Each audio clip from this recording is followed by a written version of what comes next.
Voilà, quelques mots pour vous présenter donc Séverine Mercier-Martins. Séverine est une jeune femme qui a l'avantage ou l'inconvénient, c'est selon, d'être bretonne. Alors, mais presque une bretonne bretonnante, dirais-je. Non, je la chahute un peu. Non, c'est quelqu'un de très bien qui, depuis maintenant presque une vingtaine d'années, intervient en tant que professionnel dans l'univers de, moi je l'appelle ça l'informatique, du traitement d'information. C'est une femme qui développe, qui organise, qui manage et qui a choisi à un moment de sa vie, hein, nous avons tous des moments de notre vie où nous voulons nous poser et nous remettre en perspective pour les 20, 30 ou 40 prochaines années. Eh bien, Séverine, elle, a choisi de créer sa propre entreprise et non plus d'être seulement, elle veut être au service des autres et elle veut piloter son avenir. Voilà.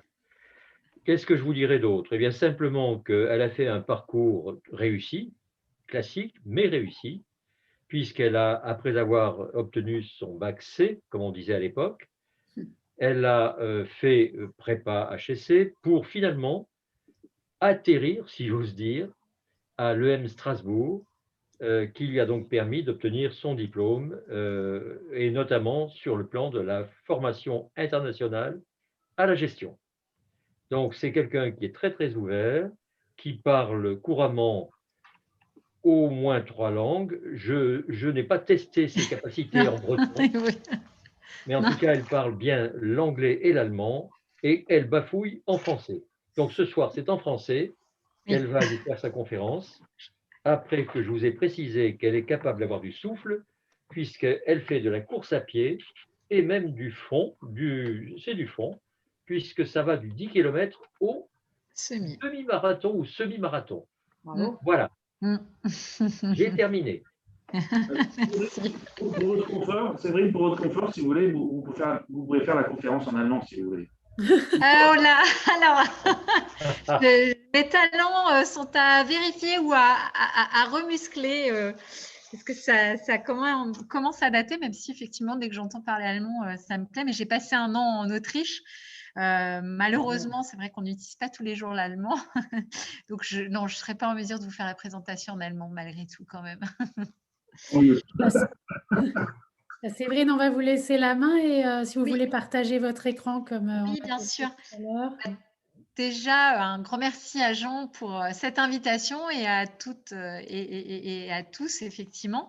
Donc, bon, je ne vais pas refaire effectivement mon parcours, mais effectivement, j'ai été amenée, alors je vais prendre mon écran, à travailler donc, depuis 20 ans en société de conseil et d'ingénierie numérique, donc autrement dit dans les métiers de l'informatique, effectivement.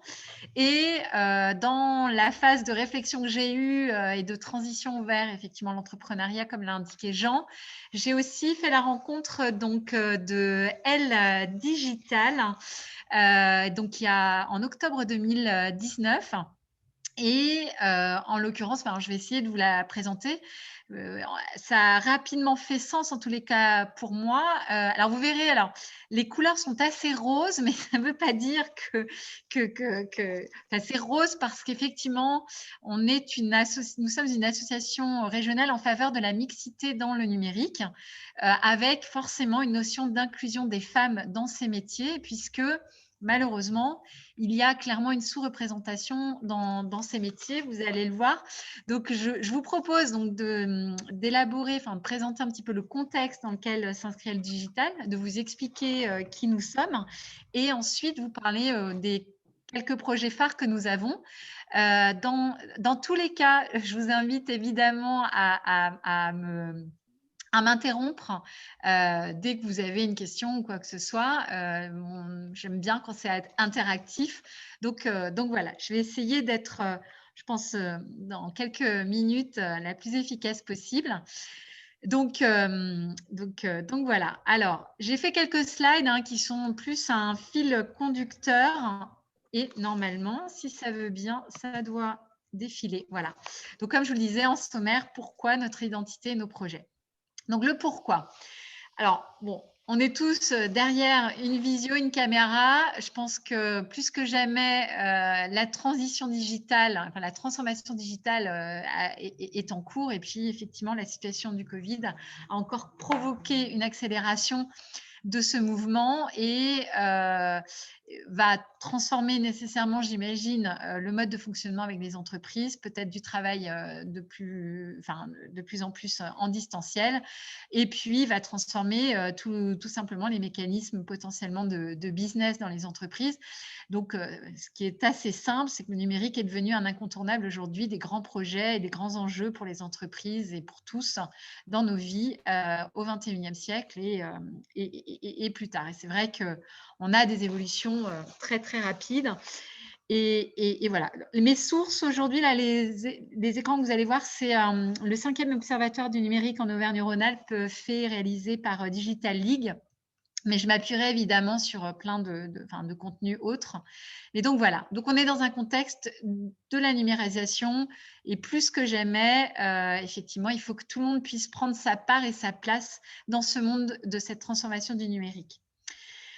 En l'occurrence, le numérique, en plus en Rhône-Alpes, puisque,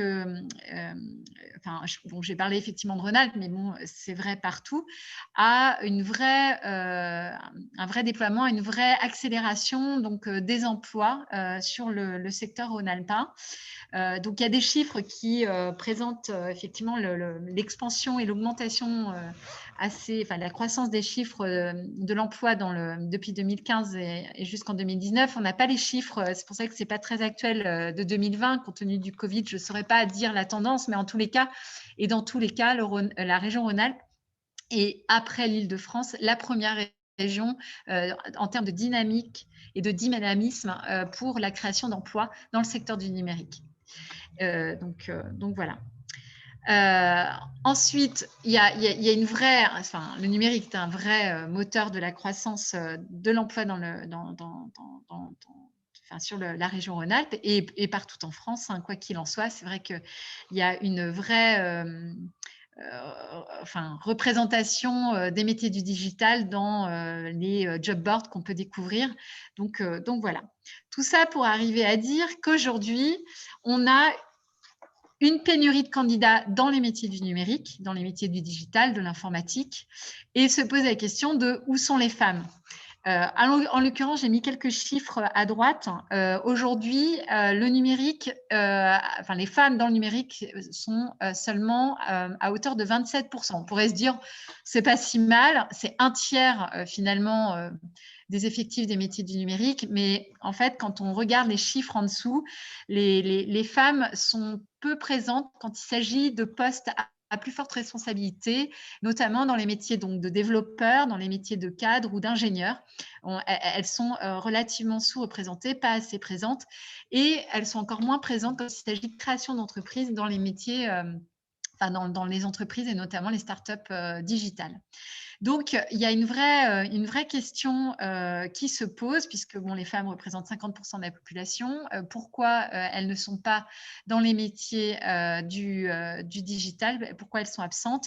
Et donc voilà, ça c'est le contexte. Et en tous les cas, les entreprises, effectivement, aujourd'hui, ont du mal à recruter des femmes et se plaignent effectivement d'avoir une carence de femmes sur le marché de l'emploi et notamment des marchés du numérique.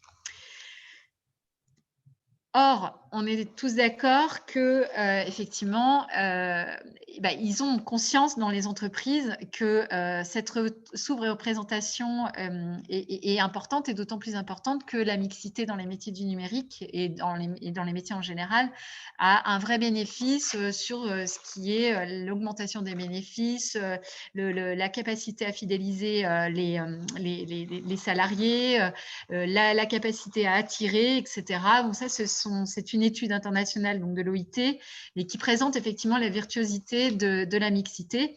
Donc ça, c'est plutôt en général, mais en tous les cas, dans le digital, ça provoque quoi ? Tout le monde a, je pense, eu les débuts des GPS. typiquement, où les femmes avaient du mal avec les GPS des voitures à faire reconnaître leur voix en se prétextant potentiellement leur faible capacité à utiliser la technologie. Et en fait, le fait que les GPS étaient en difficulté à la reconnaissance vocale des femmes, c'est tout simplement parce que les femmes étant moins présentes sur des postes à technologie ou des postes dans le numérique, eh bien, l'entraînement des machines à reconnaître les voix se faisait par des hommes. Et concrètement, il y avait effectivement un déficit pour les femmes de reconnaissance de leur voix. Mais c'était vrai aussi pour d'autres diversités, les accents, les langues étrangères, etc. Donc, il faut que les femmes puissent être représentées dans les métiers du digital parce qu'aujourd'hui, penser le numérique et penser le monde de demain, le monde social, sans avoir 50% de la population féminine, c'est potentiellement pour les entreprises se fermer des marchés, c'est potentiellement oublier une partie effectivement des acheteuses, des consommatrices, une partie des utilisatrices des applications. Donc, ça a créé d'ailleurs au tout début et encore potentiellement des oublis sur certaines applications ou des choses auxquelles malheureusement les hommes ne pensent pas. Et donc, il est important effectivement qu'aujourd'hui dans une société qui se digitalise et dont les métiers qui se digitalisent, il est important qu'effectivement les femmes soient présentes pour penser avec eux le monde de demain qui est le monde pour tous. Donc voilà. Alors, du coup, Elle Digital a été notamment fondée par 4 femmes qui étaient dans les métiers du numérique et ont été créées donc, en 2016. Donc, c'est Virginie Boissy-Monsmulders, Karine Bontemps, Agathe Forzy et Dori Bruyas. Qui, effectivement, forte de ce constat, ont engagé des démarches pour créer Elle Digital avec la volonté notamment de fédérer des acteurs autour donc, de ce sujet et ont travaillé donc, à monter un certain nombre de dispositifs pour travailler plusieurs axes que je vais aborder donc, tout à l'heure. Et en termes d'activité aujourd'hui, donc on a 2 coprésidentes, donc Dori Bruyas qui est une fondatrice et Anne-Sophie Aurion. Moi-même, je suis directrice de projet donc pour animer et fédérer l'ensemble des projets qui existent et puis toute une équipe de chefs de projet, sachant que l'activité de Elle Digital se fait notamment avec des actions qui sont portées par une puissance d'équipe de bénévoles, mais en l'occurrence, on est une des premières fondations à avoir été créée donc, sur le thème de la mixité dans le numérique. Sachant qu'aujourd'hui, nous sommes une fondation, nous nous transformons demain en association pour des raisons d'agilité, de capacité à proposer un nouveau modèle économique, potentiellement aussi d'ancrer et de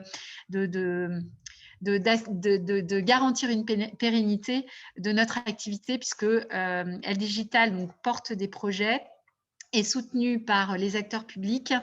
On voudrait aussi développer le soutien des acteurs privés, mais en tous les cas, effectivement, on voudrait rentrer dans une logique d'industrialisation et de quelque chose qui soit pérenne dans le temps pour travailler dans la durée l'ensemble de nos projets. Nous sommes aussi, donc, effectivement, Elle Digital, un fédérateur de l'écosystème qui œuvre sur les métiers du digital et notamment sur l'intégration des femmes. C'est un vrai sujet qui est pris par les politiques, on a d'ailleurs reçu dans ce cadre-là, le 11 mars, Elisabeth Moreno, qui est passée dans une journée qu'elle faisait autour de l'égalité femmes-hommes. C'est un vrai sujet et une vraie question puisque, effectivement, façonner le monde de demain, c'est ce qui est en train de se passer donc, dans le numérique et le façonner en l'absence des femmes, c'est quelque chose de critique pour l'avenir et donc important que les femmes puissent s'y retrouver et prendre leur place surtout. Donc, cela dit, prendre leur place, ce n'est pas aussi évident. Comme je vous le disais tout à l'heure, les femmes dans le numérique, malheureusement, sont absentes. Aujourd'hui, le marché manque cruellement de femmes. Et alors, une des questions, c'est pourquoi les femmes sont absentes. Déjà, il faut savoir que dans les écoles d'ingénieurs, il y a une vraie sous-représentativité depuis de longues dates des femmes dans les métiers, dans les écoles, puisque aujourd'hui on compte entre 10 et 15% quand ça va bien de jeunes femmes dans les écoles, ce qui veut dire des promotions par exemple de 40 et 2 jeunes filles qui se retrouvent au milieu de ces garçons. Des garçons potentiellement d'ailleurs qui se plaignent de cette sous-représentation, puisque effectivement, vivre comme ça en vase clos masculin, bon, ils aimeraient avoir plus de filles, puis surtout, effectivement, ça apporte de la valeur, de la mixité, d'autres talents, d'autres compétences. Donc, il y a un vrai besoin. Mais malheureusement, aujourd'hui, on a une déperdition des jeunes filles très rapidement, hein, je veux dire, lors du choix d'orientation. Et donc, on a un premier axe de travail que nous faisons, qui est l'axe éducation, où on va aller évangéliser, acculturer les jeunes femmes au métier du numérique et travailler sur des stéréotypes de genre et les biais qui peuvent être associés au métier du numérique. Je ne sais pas si je posais la question autour de vous, quels sont les métiers du numérique que vous connaissez? Bon, je ne sais pas si quelqu'un pouvait me dire les métiers du numérique que vous connaissiez. Qu'est-ce que vous diriez aujourd'hui comme métier? Sachez qu'aujourd'hui, il existe plus de 35 métiers dans le numérique. Et aujourd'hui, si la question est posée aux jeunes filles, aux jeunes filles et d'ailleurs, c'est même pas qu'aux jeunes filles, hein, c'est tout le monde, hein, parents, public compris, les métiers qui vont ressortir, c'est le métier du développement et l'image du geek potentiellement. Et donc, effectivement, ça n'encourage pas les jeunes filles à aller dans ces métiers, dans ces filières qui sont pourtant très demandeuses de recevoir, effectivement, d'augmenter le nombre de filles dans les équipes. Donc, je reviendrai sur les projets que nous menons, mais en tous les cas, on travaille l'axe éducation pour aller au plus près des jeunes filles et les faire aller dans les filières. Ensuite, évidemment, aujourd'hui, il y a beaucoup de femmes qui s'interrogent et qui se posent des questions, qui ont déjà eu un parcours et qui voient effectivement le bénéfice ou en tout cas ont un intérêt pour les métiers du digital et se réorientent et ont un parcours de reconversion assez courageux d'ailleurs. Et nous accompagnons aujourd'hui les femmes dans ce parcours parce que c'est courageux, parce qu'il faut pouvoir ficeler un projet et aller trouver la bonne formation qui va les convenir et parce qu'à un moment donné, il faut qu'elles retournent vers le marché de l'emploi et trouvent des postes. Donc, nous, on a un rôle d'accompagnement auprès d'elles tout au long de leur reconversion jusqu'à identifier un nouvel emploi et retrouver une place dans l'entreprise. Ensuite, le troisième axe, c'est qu'effectivement, dès l'instant où on travaille sur ces axes éducation et reconversion, il faut effectivement qu'on puisse travailler main dans la main avec les entreprises de façon à ce qu'elles fassent aussi leurs actions et leur chemin pour accueillir ces femmes. Alors, il y a différents axes qui sont travaillés. Il y a un axe, évidemment, qui est le retour à l'emploi et l'accueil des femmes en reconversion, puisque, comme je vous le disais, ce n'est pas aussi évident que ça. Les femmes en reconversion entre 35 et 45 ans en moyenne, et ce n'est pas toujours évident, une fois qu'on a fait une reconversion, une formation d'1 an complémentaire à notre parcours initial, de trouver un poste face à des jeunes qui potentiellement sortent d'école, ont 5 ans de pratique. Donc, il faut pouvoir effectivement se refaire une place et ce n'est pas facile. Les entreprises sont en train de s'ouvrir aujourd'hui. On signe, par exemple, dans la Syntec numérique des conventions effectivement pour accueillir de plus en plus de femmes dans ces situations-là et leur ouvrir en tous les cas la porte et le chemin, mais il y a encore du chemin à faire. Donc, c'est ce qu'on travaille en tous les cas chez Elle Digital. Pour nos actions, c'est pour vous donner un ordre d'idée. Dans l'axe éducation, c'est plus de 3500 jeunes qui sont sensibilisés au métier du digital et du numérique. En termes d'accompagnement, on a accompagné jusqu'à présent plus de 1600 femmes. Alors, c'est par des actions plus ou moins long terme. Et puis, pour la mixité en entreprise, alors cette année, ça a moins, la 2020 a été moins porteuse, évidemment, mais on a réussi à actionner plus de 100 acteurs pour travailler effectivement sur cet axe d'ouverture à la mixité dans les métiers du digital. Donc voilà, en termes de projet, bon là c'est un petit peu plus dans le détail, en termes de projet éducation, un de nos projets phares jusqu'à présent qui est en train d'évoluer, c'est le premier projet notamment à War of Code, qui est un projet où justement c'est un projet d'acculturation au métier du numérique qui a été fait auprès de plus de 3000 collégiens, notamment des 6e, pendant 4 ans. On fait rencontrer en fait des classes de 6e par des étudiants en école d'ingénieurs qui vont leur présenter le code et leur faire des exercices du code pour effectivement sensibiliser aussi bien les jeunes garçons que les jeunes filles au code. Et cette année, bon, vous le verrez plus tard, mais c'est une de nos actions phares, sauf qu'on ne portera plus ce sujet auprès des 6e, on va plutôt adresser les 3e, puisqu'effectivement, les 6e, malheureusement, on est encore un peu trop loin du marché. Or, les 3e se rapprochent plus de leur décision d'orientation et on a un projet donc, pour décembre 2021, un projet d'acculturation au métier du digital auprès des 3e avant même qu'ils ne choisissent leur stage pour découvrir le monde de l'entreprise. Donc voilà, et en termes d'autres actions, on fait les femmes des codes, les jobs du digital. Ce sont donc des témoignages de femmes que nous assurons donc dans les lycées, des femmes évidemment qui sont dans le numérique et où effectivement on parle donc du parcours qu'elles ont pu avoir, de leur métier pour attirer et en tout cas réconforter les jeunes filles quand elles peuvent se poser des questions sur le fait que la trajectoire qu'elles choisissent est largement réalisable. On a aussi des ateliers découvertes du numérique, mais ça malheureusement, 2020 a été moins sujette à ça puisque l'objectif c'est de recevoir donc, des plus jeunes et de leur faire découvrir les métiers dans des périodes donc périscolaires ou vacances scolaires. En termes d'accompagnement, on a des programmes de coaching, je vous en parlerai un petit peu plus loin. On a des workshops aussi, à raison de 2 à 3 workshops par mois, auxquels des femmes bénéficiaires donc, peuvent s'inscrire régulièrement. Et puis, on est évidemment présent sur les salons pour parler des parcours à la reconversion, donc présenter la capacité à le faire et les aider, les accompagner à prendre des décisions. On a aussi les actions donc, auprès des entreprises avec la mise en place de guides de bonnes pratiques qu'on peut distribuer donc, aux entreprises. On a aussi mis en place, alors je vous les montre comme ça, donc on est au tome 3, mais on a fait et créé des livrets avec des témoignages de rôle modèle, donc des femmes qui témoignent effectivement sur leur métier, leur parcours et qu'on peut distribuer au sein des entreprises, voire effectivement dans les lycées.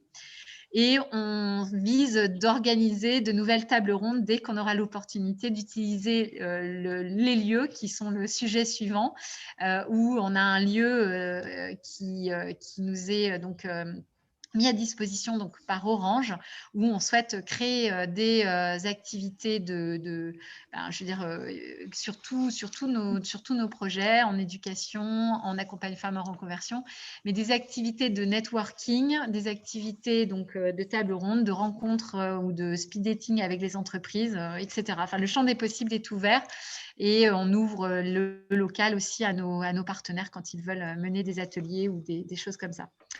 Donc, pour 2021, les vraiment 3 grands projets que nous avons, on a un premier projet, donc, comme je vous le disais, d'accompagnement des femmes en situation de transition professionnelle. On a 2 parcours avec des promotions de 8 à 10 personnes. Donc, c'est un premier parcours, c'est accompagner à affiner son projet professionnel. Et un deuxième parcours qui est accompagner au retour à l'emploi. Là, on a des équipes de coachs, de professionnels donc de l'IT, du recrutement, qui accompagnent lors de sessions de travail 8 à 10 femmes par promotion. Et comme je vous le disais, on a nos ateliers en parallèle, 2 à 3 ateliers par mois qui permettent aux femmes d'avoir de l'acculturation au métier du digital, de découvrir des témoignages inspirants et d'apprendre potentiellement un petit peu de la technique pour comprendre effectivement où elles pourraient mettre les pieds, entre guillemets. Donc donc voilà, la deuxième action, c'est effectivement, comme je vous le disais, d'accompagner les jeunes de troisième dans leur réflexion avec une volonté d'acculturation et de déconstruction des stéréotypes et des biais de genre qui sont attachés au métier du numérique. Donc, c'est travailler avec des classes de troisième, aussi bien garçons-filles, puisque les stéréotypes de genre sont aussi à casser auprès des jeunes garçons. Mais en tous les cas, évangéliser ces métiers du numérique qui sont quand même très porteurs et où les femmes doivent, entre guillemets, prendre leur place. Et la troisième action, qui est un nouveau projet, c'est un projet un programme expérimental d'accroissement des compétences numériques des femmes. Comme je vous le disais aujourd'hui, on l'a vu plus que jamais dans la période Covid, le digital est devenu très, très conséquent et important dans notre vie. Et il se trouve qu'il y a une vraie fracture numérique. La fracture numérique, est sociale. Et le constat, c'est que les femmes, malheureusement, se saisissent beaucoup moins du numérique, ont moins de compétences. Et pour le retour à l'emploi, qu'il soit dans les métiers du numérique ou dans les métiers quelconques, où le numérique prend énormément de place. 83% des métiers demain auront et embarqueront du numérique dans leur activité. Si les femmes ne se saisissent pas et ne montent pas en puissance et en compétence sur le digital, mais ne serait-ce que pour prendre en main la simple utilisation d'un PC, connaître le mode de fonctionnement d'une messagerie, etc., ce qui est le cas, ça risque d'être compliqué. Et donc, on est plus sur un projet d'insertion et d'inclusion où on va mesurer les compétences numériques des femmes et construire des formats de formation en distanciel ou en présentiel pour leur permettre au long cours de se former progressivement et de monter en puissance sur leurs compétences. Donc ça, ce sont les 3 projets qui sont réalisés en partenariat avec des gens comme la DRDFE, la Direction régionale à l'égalité hommes-femmes, la métropole de Lyon, la région Rhône-Alpes, la Direct aussi nous accompagne sur ces sujets. Donc, on est sur des cofinancements croisés sur l'ensemble de ces projets et on cherche encore évidemment des financements. Donc voilà.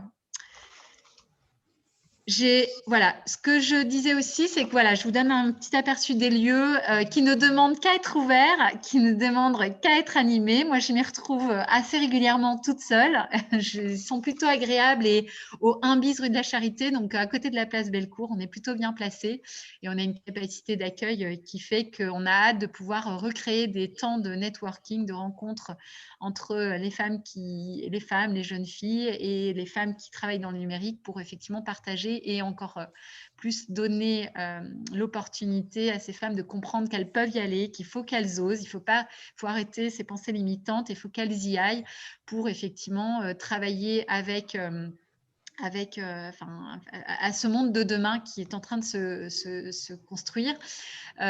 Aujourd'hui, il y avait beaucoup de roses, mais on accueille très volontiers les hommes à intégrer aussi évidemment Elle Digital. Ça n'a rien d'une structure féministe, mais une structure qui offre plutôt pour la mixité, qui est positive pour tout le monde. Et on aimerait et on adorerait avoir plus d'hommes pour porter ce sujet avec nous, puisque eux-mêmes, dans les entreprises, moi j'ai rencontré évidemment, compte tenu de mon expérience pendant 20 ans, j'étais effectivement entourée de beaucoup d'hommes et j'avais beaucoup de clients qui me demandaient « Séverine, je ne devrais pas vous le dire, mais si vous aviez des femmes, ce serait super » parce qu'effectivement, il y a une vraie carence et une vraie volonté de féminiser les équipes. Donc voilà pour Elle Digital. Évidemment, si tout oui à vos questions. J'ai certainement oublié des choses, mais voilà, je suis ouverte à vous entendre et vous écouter. Merci beaucoup, Séverine. Est-ce que vous pouvez peut-être enlever votre partage d'écran? Oui, comme bien ça, sûr, bien sûr. Ce sera plus confortable, effectivement. Merci. Alors, est-ce qu'il y a des questions pour Séverine? Merci beaucoup, en tout cas, Séverine, pour cette présentation bien complète et très intéressante. Véronique a une question et ensuite Eric. Vas-y, Véronique. Bonjour, madame, et merci de cette conférence très intéressante et surtout d'aborder un sujet qui actuellement n'est pas toujours très bien maîtrisé par tout le monde. La question que je pose, vous parliez de la présence des femmes dans ce métier. Est-ce que vous croyez que c'est un problème plus français ou aux États-Unis, il y a quand même, enfin dans les pays, dans l'Amérique du Nord ou l'Amérique du Sud, il y a plus de femmes? Eh bien, alors j'ai envie de dire non, le problème n'est pas que français, hein. Il y a une baisse des effectifs féminins partout, enfin, en tout cas proportionnellement partout dans le monde. Et j'ai même envie de dire aux États-Unis comme en France et même en Europe. Alors, en France, vraisemblablement, on aurait quand même un axe. Je veux dire, il y a une progression qui n'est pas très, très forte en tous les cas. Par contre, on peut avoir une différence culturelle plutôt entre l'Orient, enfin, et l'Occident, et notamment, il se trouve qu'en Asie, il y aurait plus de femmes en Asie dans ces métiers parce que les métiers du digital n'ont pas été spécialement revalorisés comme ils l'ont été dans les pays comme la France ou les États-Unis, où effectivement, c'est un métier qui est devenu… Alors, voilà, c'est quand même un métier, ça je ne l'ai pas dit, c'est un métier qui est devenu, entre guillemets, un métier d'homme. Il ne faut pas oublier qu'en fait, beaucoup de femmes ont contribué à l'informatique. Je pense à Ada Lovelace, qui est la première femme à avoir développé du code, à toutes ces femmes qui ont contribué à la NASA à faire des calculs mathématiques. Les femmes ont été très, très présentes dans les métiers de l'informatique, hein, parce qu'on parle du numérique et du digital aujourd'hui, parce que ça englobe énormément de choses compte tenu de l'évolution. Mais il ne faut pas oublier cette passe où les femmes ont été très présentes, et c'est essentiellement dans les années 80-90 qu'il y a eu une évolution où les hommes ont pris leur place et l'ont bien saisi dans les métiers du numérique. Et du coup, aux États-Unis, ça a été le même phénomène comme en France, comme en Europe. Et en Asie, eh bien, le digital n'est pas aussi valorisé et considéré comme un métier pour les femmes parce qu'effectivement, il peut se faire à distance, il peut se faire peut-être plus facilement et moins valorisé. Donc, il y a une phase de dévalorisation, il y a une phase de valorisation des métiers, ce qui fait que les hommes, effectivement, ont pris plus de place.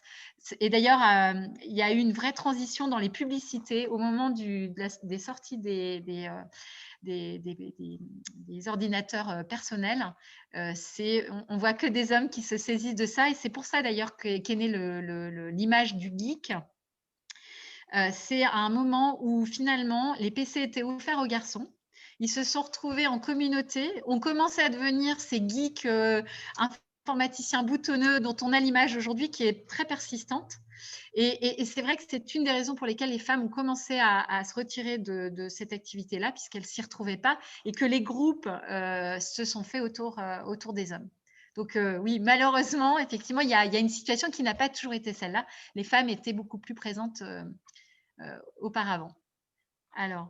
Merci. Alors, il y a une question de Jean dans le chat, et puis après, je donnerai la parole à Eric qui avait levé la main. Donc, Jean demande, est-ce qu'on peut dire que le principal obstacle à la féminisation des métiers du numérique, ce sont les femmes? Il est provocateur, du coup, il le dit pas. Alors, il écrit. oui, alors il me connaît. Enfin, je veux dire, effectivement, on constate quand même un gros. Enfin, je veux dire, dans les accompagnements qu'on fait, on constate un vrai manque de confiance en elles des femmes. Ça, c'est clair. Mais en fait, alors. Non, alors moi je peux pas parler en mon nom. En tous les cas, il y a les travaux d'Isabelle Collet, qui est une informaticienne qui travaille sur ces sujets, effectivement, de la féminisation des métiers du digital. Elle est elle-même informaticienne, chercheuse donc au CNRS, donc à Genève, donc en Suisse. Elle dit bien que c'est pas… alors les femmes, oui, quelque part, oui, on pourrait penser, parce que c'est ce que j'entends beaucoup quand je parle de digital, on me dit ah, mais les femmes, personne ne les empêche d'aller dans les métiers du numérique, hein. En fait, si, il y a une vraie censure sociale qui se fait, qui est complètement inconsciente, d'où cette volonté et cette idée de déconstruire les biais, les stéréotypes de genre, parce qu'en fait, c'est tellement intégré qu'en fait, on s'en rend plus compte. Et donc, non, ce n'est pas que les femmes qui se bloquent, c'est vraiment toute une société qui fait que, déjà, il y a une méconnaissance des métiers du digital. Donc, beaucoup de jeunes filles qu'on a en témoignage, ou même des personnes en reconversion, qui à un moment donné, auraient voulu faire de l'informatique et à qui on a dit « Non, non, mais c'est pas pour toi, c'est un métier d'homme ». Et des jeunes filles, on a même des jeunes filles, mais même encore récemment, hein, qu'on a eu en témoignage, qui étaient mais brillantes en maths, à qui une prof féminine qui lui faisait passer des concours lui a dit non mais c'est pas pour toi, d'aller dans le numérique. Donc elle a renoncé au départ à aller faire des études, mais finalement c'était quand même quelque chose qui la faisait vibrer et qui l'embarquait vraiment. Et elle est partie, elle a finalement fait son parcours et réussit très bien aujourd'hui. Donc non, c'est une question vraiment de société plutôt, dont on se rend plus compte parce que c'est intégré comme ça. Merci Séverine. Ouais, on a 2 questions encore là, Eric et Christine. Eric, Oui. je te laisse la parole. Je trouve très pertinent que vous interveniez au niveau des classes de 3e pour inciter les jeunes filles à s'orienter vers les métiers du numérique. Mais pour que ces incitations soient efficaces, il me semble qu'il faudrait que déjà dans les familles, un peu plus en amont, les parents et les mères soient réceptives à cet intérêt des filières numériques. Donc, est-ce qu'il ne faudrait pas que vous interveniez aussi auprès des parents d'élèves, au niveau peut-être de la 4e et même avant, ou en leur envoyant de l'information pour qu'il y ait de l'écho quand vous intervenez auprès des enfants? Oui, alors merci pour cette question, c'est une très bonne remarque. Alors, sachez que l'une des fondatrices et coprésidentes, qui s'appelle Dory Bruyas, est directrice de Fréquence École. Donc, en fait, on est tout un écosystème. C'est vrai que des actions, il y en aurait plein à prendre. Et en l'occurrence, Fréquence École intervient justement sur ces actions auprès des enfants et des familles alors, ce n'est pas une évangélisation au métier du digital et du numérique, mais c'est une prise en main du digital par les familles et les enfants, c'est l'utilisation au quotidien des jeux, c'est l'utilisation des appareils, etc. Donc, sachez qu'en fait, effectivement, sur, en tout cas, la métropole de Lyon, Fréquence École intervient avec donc, son projet au mois de novembre auprès des 5e. Et nous, on sera donc en intervention sur donc 2 ou 3 semaines auprès des 3e sur de la culturation, mais vraiment au métier du numérique et au biais de gens. On n'intervient pas forcément sur les mêmes choses, mais en tous les cas, il y a une destination. Il y a plusieurs actions qui sont déjà menées. Donc là, en l'occurrence, c'est Fréquence École qui porte ces sujets-là déjà. Et Dory étant sur les 2 facettes, c'est-à-dire l'intervention et l'évangélisation du numérique auprès des familles et des enfants, et nous, plus effectivement auprès des écoles. Mais effectivement, on aimerait faire plus de choses et acculturer plus largement. En l'occurrence, dans notre lieu, l'objectif, ce serait d'accueillir des enfants comme les parents aussi pour échanger. Mais vous avez raison, hein, un vrai levier d'action, c'est d'acculturer les parents, puisque eux-mêmes sont des freins, effectivement, à cette orientation des jeunes filles dans ces métiers. Aller dans le même sens. Enfin, moi, je pense qu'il faudrait que tous les collégiens soient équipés de tablettes. Alors, les avantages, c'est premièrement les entraîner à l'utilisation des outils numériques. Et on a vu que pendant ces périodes de confinement, ça a été bien utile que les enfants soient habitués à les utiliser. Et d'un autre côté, je dirais, d'un point de vue physique, ça leur éviterait de transporter des tonnes de livres pour aller en classe, puisqu'ils auraient tous les cours dans les tablettes. Ouais. Ouais. Ça me semblerait un investissement à faire particulièrement urgent. Oui, oui.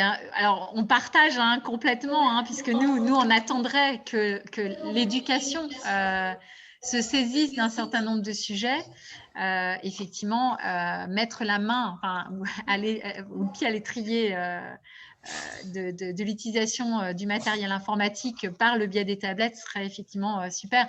Alors après, voilà, il y a des actions qui sont menées. Nous, aujourd'hui, on est vraiment sur une action, entre guillemets, curative, mais l'idéal serait effectivement la mise en place d'outils et potentiellement des cours sur les biais, les stéréotypes de genre pour casser. Alors nous, on parle du digital, hein, mais la réalité, elle est qu'il y a des biais de genre attachés à plein de métiers et que ça pourrait être intéressant de casser tout ça et permettre, entre guillemets, une liberté de choix à nos enfants. Merci Eric, merci Séverine. Christine, tu avais une question?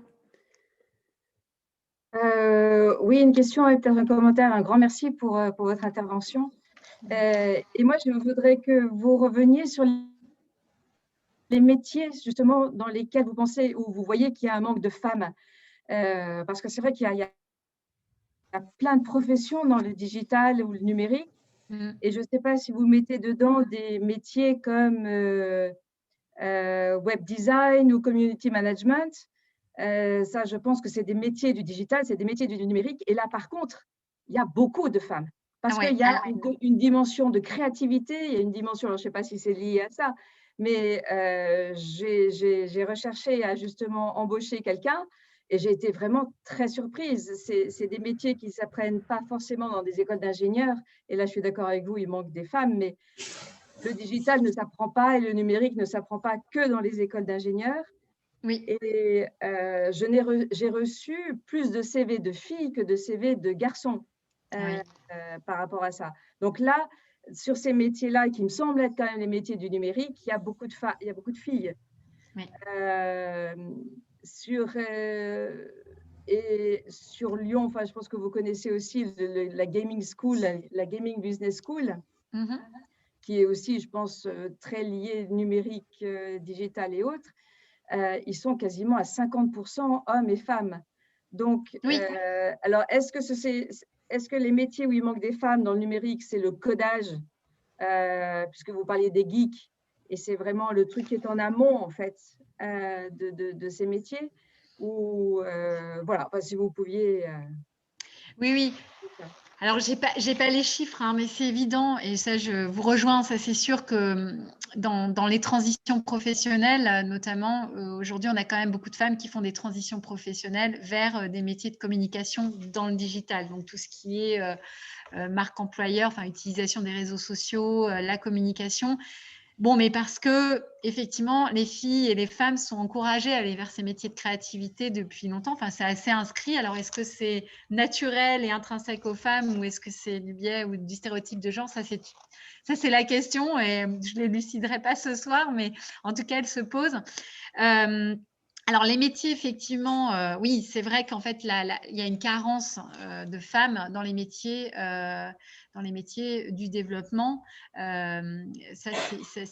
du développement, de l'intelligence artificielle, évidemment de la technique plus basse, c'est-à-dire tout ce qui tourne autour des infrastructures, des systèmes, etc. Là, on a une vraie carence, effectivement, de femmes.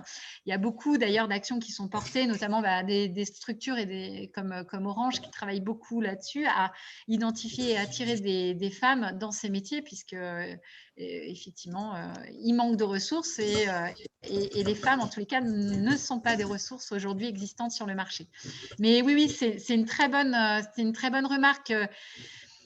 D'autant plus que je vois bien, hein, on est nombreuses et en l'occurrence, il y a beaucoup de femmes qui se lancent à leur compte sur ces métiers de communication digitale. Parce que certainement, aujourd'hui, il n'y a pas beaucoup d'ouverture finalement dans les entreprises, les postes ne sont pas toujours existants. Mais bon, par contre, je n'ai pas de matière et je n'ai pas de chiffres à donner. Mais en tous les cas, une chose est sûre, c'est que pour les métiers qui sont clés pour façonner le monde de demain, c'est-à-dire le développement, l'intelligence artificielle, où effectivement on va entraîner des machines à penser normalement comme nous, là, il faut que les femmes aillent sur ces métiers et elles y sont absentes et c'est important qu'elles se saisissent de ça. On a des très belles expériences et de reconversion sur des métiers du dev, de femmes, donc ça marche et ça peut fonctionner, mais c'est vrai que c'est pas ce qui séduit en priorité. Elles ont plus de facilité à aller dans des métiers de communication, etc. En l'occurrence, et pour information, toutes les femmes qui sont parties par contre dans le code, dans le développement, alors moi j'ai des exemples qui sont un peu évidemment peut-être ponctuel, mais j'ai une femme qui était sommelière, qui va dans le code là en ce moment et qui s'éclate. Et une récente jeune femme qui était dentiste de formation, qui a dû trouver un autre métier pour des raisons de santé et qui fait du code et s'est trouvée mais vraiment une vraie passion. Parce que beaucoup de femmes d'ailleurs qui ont eu l'opportunité de se reconvertir, quand elles ont découvert le développement, se sont dit au départ, ouh là là là là, mon Dieu, qu'est-ce que je suis en train de faire? Je suis nulle en maths, je ne vais pas y arriver. Et en fait, elles ont trouvé ça très intéressant dans la mesure où le code, quelque part, c'est un langage malgré tout. Il faut construire quelque chose, il faut apprendre évidemment. Et finalement, ce n'est pas si mathématique que ça. Et beaucoup, finalement, se trouvent une vraie passion et s'éclatent dans ces métiers. Donc voilà. Mais tout ça, il faut aller le présenter aux jeunes pour démystifier en fait quelque chose qui est complètement accessible à tout le monde en fait. Merci Séverine, merci Christine pour la question. Alors Jean, est-ce que du coup tu as ta réponse? Parce que Jean dans le chat demandait, Séverine, tu nous as dit qu'il y avait plus de 20 métiers dans le numérique. Peux-tu nous en citer quelques-uns, notamment ceux où il serait utile de renforcer la présence des femmes? Je pense que c'est ce à quoi Séverine vient plus ou moins de répondre. Je ne sais pas si vous voulez compléter, Séverine. Oui, alors après, les métiers, il faudrait que je reprenne, mais c'est vrai qu'il y a des métiers, il y a beaucoup de nouveaux métiers, des UX designers, donc c'est le design effectivement de la démarche d'un utilisateur pour construire une application qui soit adaptée.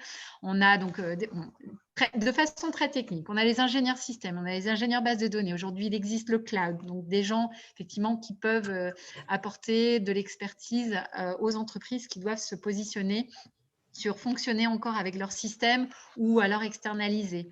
On a les ingénieurs développement, on a des ingénieurs de recettes, on a des chefs de projet, des directeurs de mission, des web designers, des infographistes, etc. Enfin, voilà, je ne vais pas les citer parce qu'il y en a 35. C'est vrai que j'ai cité quand même ceux où il fallait que les femmes se positionnent puisque c'était les métiers qui façonnaient l'avenir. Et puis, c'est vrai que le cloud fait qu'on a une convergence des métiers, donc plutôt infrastructure et très technique, et une convergence des métiers du développement. Et là, effectivement, il faut que les femmes s'y mettent, mais bon, elles ne sont pas très nombreuses aujourd'hui. Il y a un autre métier où les femmes sont très absentes, qui est très important aujourd'hui dans la vie actuelle, dans la mesure où on utilise énormément, c'est la sécurité aussi, la cybersécurité.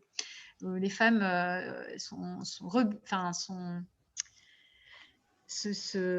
pas toujours très enclines à aller dans ces métiers-là, et pourtant il y a des vraies dimensions il y a une dimension très importante à y aller, puisque forcément c'est notre quotidien qui est en jeu, ce sont nos données qui sont en jeu, et donc c'est important que les femmes puissent y aller, et elles sont très peu présentes. Je crois qu'on est à 1 ou 2% de femmes dans ces métiers-là. Effectivement. Merci Séverine. Est-ce qu'il y a encore des questions pour Séverine? Je regarde, je ne vois pas de main qui se lève. Non? Bon, écoutez, merci infiniment Séverine pour votre présentation et pour votre enthousiasme et votre passion. On vous sent passionnée, donc c'était passionnant aussi de vous entendre. Ludovic, en tant que président, je te laisse comme d'habitude le petit mot de conclusion. Merci Florence. Merci beaucoup Séverine pour cette présentation effectivement très intéressante et puis très, très éclairante, et également effectivement sur cette dichotomie entre sur le peu de femmes dans ce type d'activité. Je trouve que c'est très intéressant, et puis c'est intéressant de l'action que vous avez pour essayer de remédier à ça. Donc, vraiment, un grand merci pour cette présentation. Je vous en prie. Je voudrais juste rajouter quand même quelque chose. Sachez quand même que beaucoup de femmes qui prennent le chemin du digital arrêtent avant l'âge de 35 ans aussi. Ça, c'est une étude. Alors, j'ai plus l'étude exacte, mais c'est vrai en France et dans les pays anglo-saxons.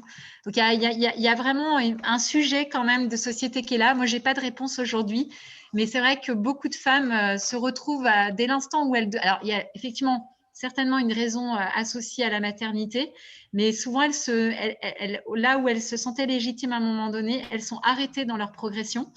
On n'a pas encore les explications de tout ça, mais je pense qu'effectivement, on a des questions à se poser pour effectivement accélérer cette mixité et puis la conserver quand elle y est. Voilà. Mais merci à vous tous en tous les cas.